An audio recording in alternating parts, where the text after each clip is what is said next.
એટલે બધાને મારી ભલામણ વારે વારે કહું છું ભગવાનના ભક્તો, આ લોક નાશવંત, આ લોકનો સંબંધ બધો નાશવંત, કોઈનો સંબંધ રહેવા નથી. પણ આ લોકમાં જ્યાં સુધી રહ્યા છે ત્યાં સુધી વાત ચૂકશો નહીં, ભૂલશો નહીં. ગ્રસ્ત ભક્તો, પ્રત્યેક ગ્રસ્ત ભક્તો પોતપોતાના માતા પિતાની ખૂબ સેવા કરે અને ખૂબ રાજી કરે, ખૂબ રાજી કરે. સાથે સાથે વારંવાર કહું છું, સ્ત્રી ભક્તો પોતાના સાસુ સસરાને ખૂબ રાજી કરે.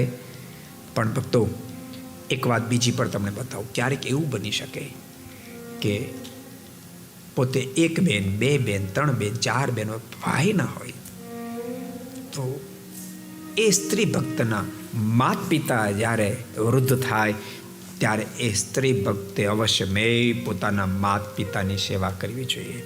અને જેટલા એ બે સાંભળે કહું છું, ઘરે બે સાંભળે કહું છું, જે નારીને ભાઈ ન હોય, જે નારીને ભાઈ ન હોય, એના માત પિતા વૃદ્ધ થાય ને ત્યારે એ નારીના પતિ હોય કે એ નારીના સાસુ સસરા હોય, એ પણ સામેથી અધિકાર આપે કે બેટા તારા માત પિતાની સેવા કરે. વૃદ્ધથી આપણે અહીં તેડાવી લઈએ, બોલાવી લઈએ.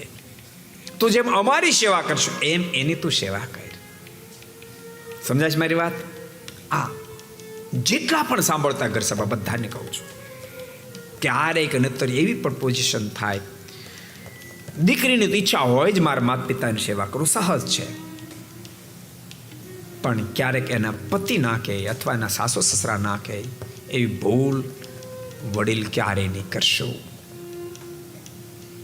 એ પણ શીખડાવું છું, ભલામણ કરું છું. આપણે બધાને ભગવાન જ ભજવા છે, ભગવાન ભજીને ભગવાનને જ પામવું છે. પણ આ લોકની સિસ્ટમમાં પણ રહેવું જ પડે. સમજાય છે તમને? અહીંયા આપણે તમે બધા આવ્યા ડોલર કમાવે આવ્યા છો ને, તો પણ આ ગવર્મેન્ટના બધા રૂલ્સનું પાલન કરો છો ને? કઈ બાજુ ગાડી હાંકવી, કેમ હાંકવી, ક્યારે બ્રેક મારવી, 2 લીટર સળંગ હોય તો ઓવરટેક ન કરવું, 1 લીટર કટ આપણી બાજુ થતો તો પછી ઓવરટેક કરવું. બધા નિયમ જાળવો નહીં જાળવતા. તે કે લીટા જાળવા નથી અમેરિકામાં, એટલે આવ્યા છો ડોલર કમાવા. પણ ડોલર કમાતા કમાતા લીટાને જાળવવા તો પડે. જાળવવા પડે કે ન જાળવવા પડે?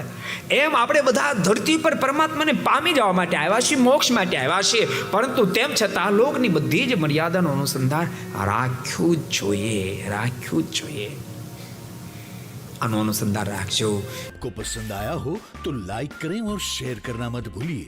सब्सक्राइब करें सरदार कथा चैनल को और बेल आइकॉन पर क्लिक करना मत भूलिए लेटेस्ट वीडियो सबसे पहले पाने के लिए.